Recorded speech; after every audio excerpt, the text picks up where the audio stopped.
Hello, third graders, and welcome to Reading on the Internet with Mrs. Young. I sure miss you. Hope you're all healthy and happy. Let's start with our affirmations like we usually do. I accomplish great results. Say it back. I have a beautiful imagination. Repeat it back. I am confident.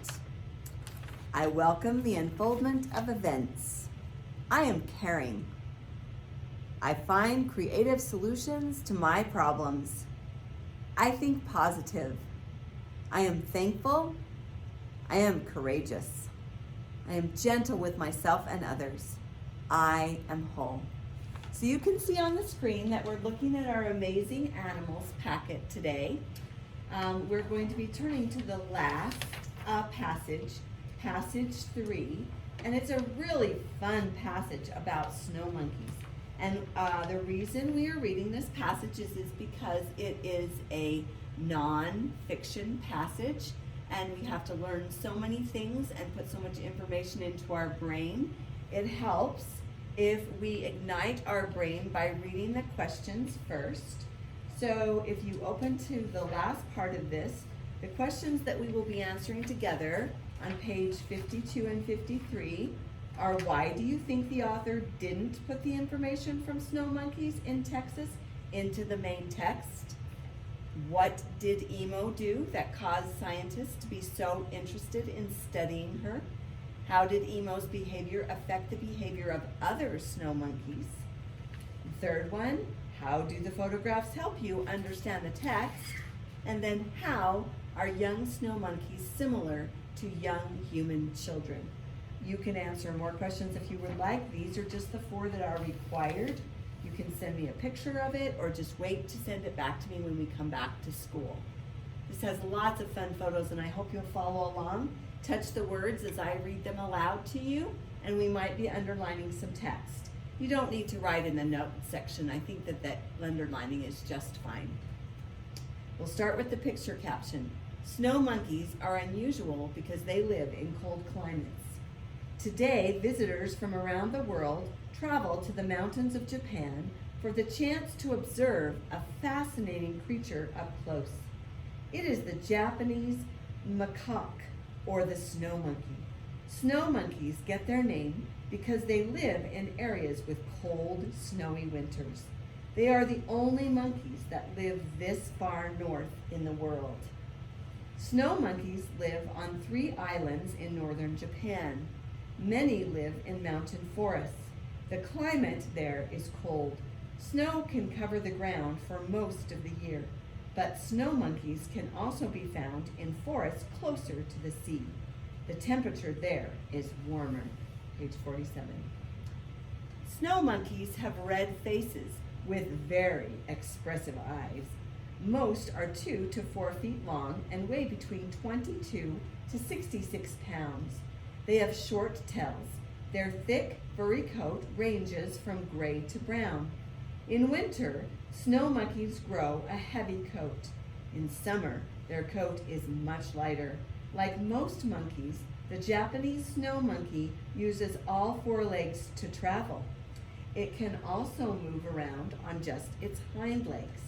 Snow monkeys use many facial expressions. They communicate with one another with more than 30 distinct vocal sounds. Wow, that's interesting.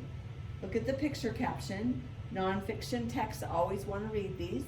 The snow monkey will often eat snow. Turn to page 48. Read the picture and look at the caption. Snow monkeys live in groups called troops. Snow monkeys live in groups. A troop may contain about 20 to 40 snow monkeys. There is a strong bond between the members of the group. The alpha, or leader, is male. He guides the group. The females stay in the same troop for life. They are very social. They groom each other. They also share the job of raising the young. Males will leave the group when they reach adulthood. They will travel between different troops throughout their lives. Because of their location, scientists have been able to study snow monkey communities for a long time. They have made many interesting discoveries about their behavior. One recent study found that young snow monkeys play differently when their mothers are out of sight. For example, young monkeys play more often and for longer stretches of time when they are farthest from their mothers. Young monkeys engage in what we might call horseplay. They wrestle and bite. If the mothers are close by when the monkeys start to wrestle, the mothers stop it. When the parent isn't watching, the young monkeys are more physical with one another. Young monkeys also like to roll snowballs. This doesn't have any survival purpose. It just seems to be fun. I hope you're not wrestling too much while you're home. Scientists have also discovered that snow monkeys are capable of learning new behaviors, and they pass the behaviors on to each other. In 1953, a scientist observed an interesting behavior in a snow monkey. She was a 1.5-year-old monkey. She was not a baby. She was not fully grown. She was given the name Imo. That means yam in Japanese. Scientists placed sweet potatoes along the beach to bring the monkeys out in the open. The monkeys tried to wipe off the sand with their hands. It was tedious work. Imo discovered a way to get the sand off the potato instantly. She did this by dipping it into the water. Her brothers and sisters watched her. They were curious about what she was doing. Then they copied her behavior. At first, Imo simply washed off the sand. Then she began to dip the potato into the seawater as she ate it. Scientists believe that the seawater seasoned the potato. It made it taste better. Wow. So it's interesting how those other monkeys copied her behavior, and then she solved the problem by washing the sand off, and the salt from the seawater would make it taste better. Cool. Snow monkeys dip sweet potatoes in seawater to make them taste better. Pretty smart monkey. Let's turn to page 50. By 1959, a potato washing was a common behavior for the Japanese snow monkey. Snow monkeys learned the behavior as children. Then they passed it on to their children. Today, snow monkeys are still washing and dipping their potatoes in the seawater. Scientists think Imo was a very smart monkey. She also discovered wheat washing. She would make a ball of wheat and sand and throw it into the water. The wheat would float to the top. Imo would pick it up and eat it without having to taste all that gritty sand. In 1963, scientists observed another interesting behavior in the snow monkeys that lived in the mountains of Nagano. There are hot springs in the mountain valleys. In the winter, the monkeys began to bathe in the hot springs. Look at this cute picture caption. The snow monkey's behavior seems similar to human behavior in some ways. That reminds me of one of the questions we're going to have to answer. Let's go to 51. For the snow monkeys, sharing a hot bath is a way to pass an afternoon. So workers created a large hot spring pool for monkeys. The pool became part of the Jigo Kundani Monkey Park. Monkeys began to visit the pool regularly. The behavior has been passed on to the next generation. Today, snow monkeys still come to the hot springs to bathe. They dunk, preen, splash, relax, and scrub each other's backs. Jigo Kundani Monkey Park is now a place where people from around the world can come to see the monkeys. Tourists can get up an up-close view of the snow monkey world. Now, there's a sidebar here, or an extra little thing that we don't want to skip. It says snow monkeys in Texas. In 1972, snow monkeys were brought to Texas. That's a warmer climate than Japan. The snow monkeys had to adapt to desert-like conditions. In the beginning, some of them died, but gradually they developed a taste for cactus and mesquite. Texas also has different predators. The snow monkeys had to invent new local sounds to serve as warning to group members. Snow monkeys also began to sweat in the Texas sun. This was something they never did in Japan. Would you turn your packet to 52, and I'm going to check the video just to make sure it's still running. Yes, it is. We're looking at question number 1. Why do you think the author didn't put the information from snow monkeys in Texas into the main text? Okay, well, I noticed that it was separated from the rest because it's probably because that whole text was about the snow monkeys living in Japan where they normally live. So this was a sidebar. It was kind of an additional thing they wanted to put in that made it more interesting. So the main, capitalize your T, the main text was all about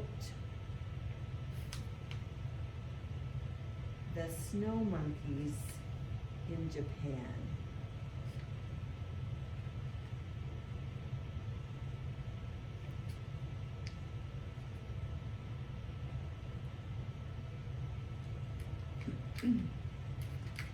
The info on Texas was interesting,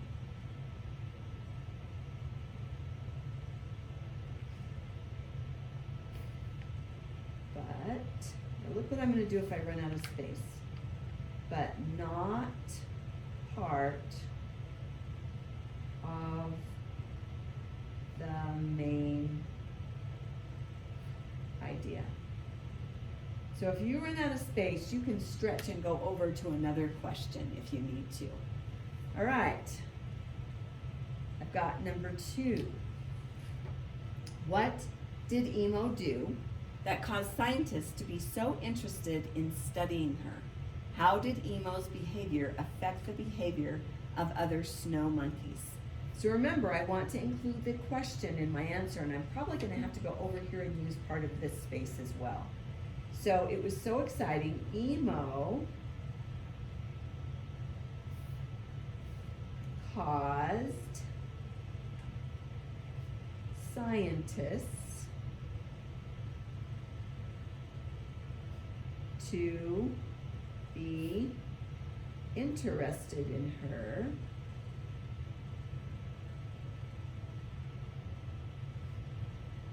because she problem solved.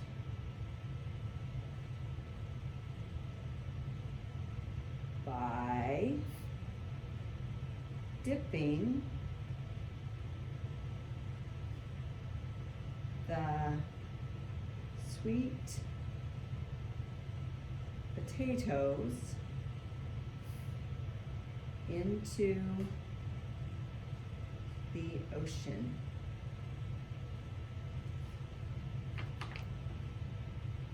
To wash off the sand and season the yams. Remember, yams was the other name for a sweet potato. So I've answered one question. Now I have to answer the other question. How did Emo's behavior affect the behavior of other snow monkeys? This behavior influenced other monkeys to do the same. If I had more room, I could even put it continued for generations. What an impact one monkey made on his troop or group. Number 3 down here. How do the photographs help you understand the text? Oh my goodness, these were such fun pictures. We definitely can see how they interact and they like doing things that humans like doing. The photographs show actually what they did in case you couldn't picture it in your mind with the dipping.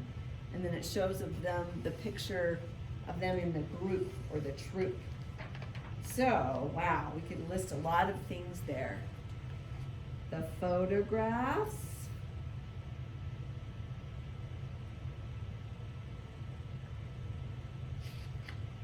Show them in groups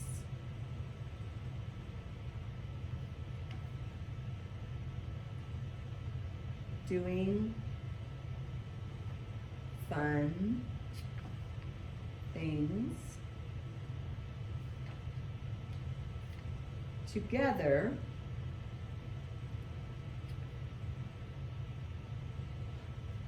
like hugging, bathing, and eating. I got very specific with that answer on that question, didn't I? You betcha. So the photographs show them in groups doing fun things together like hugging, bathing, and eating. You can write your own answer as long as it's in a complete sentence. And I'm going to go over here to this number 2. How are young snow monkeys similar to young human children? Oh, that is so fun. We could say the snow monkeys are like human children because they play together in a troop. You can think of scouts when you're thinking of this. Play together in a troop. Do you guys like taking baths? The snow monkeys are like human children because they play together in a troop, take baths in hot springs. Hopefully you've had a chance to do that. Do you remember anything? And make their food taste better. This is what we do. We put salt on our food or we put ketchup on our fries. All right, so I would like you to do the 55 on your own, the wrap up. You don't have to do the write about the text because we've already done enough of that. And on this back side, I want to do 56. Just to start you, it says, based on the passage, choose the cause of each effect listed. Draw a line connecting each cause to its effect. We've talked about this. So what is the effect? It is warmer in summer. That's a cause. What could be the effect of that? Emo's siblings grew curious about what she was doing. Snow monkeys started eating cactus and mesquite. Snow monkeys grow a lighter coat. Snow monkeys passed potato washing behavior on to their children, or snow monkeys live in groups and groom each other. So I am thinking that we read about this and it is warmer. As a result of it being warmer in the summer, the snow monkeys grow a lighter coat. So do you see how you're going to connect the cause with the effect? Alrighty, also remember when you're done that you're going to do Imagine Learning. You're also going to read for 20 minutes and read out loud for 10 minutes. You can read Mouse on the Motorcycle or a book of your choice. So glad to have seen you today.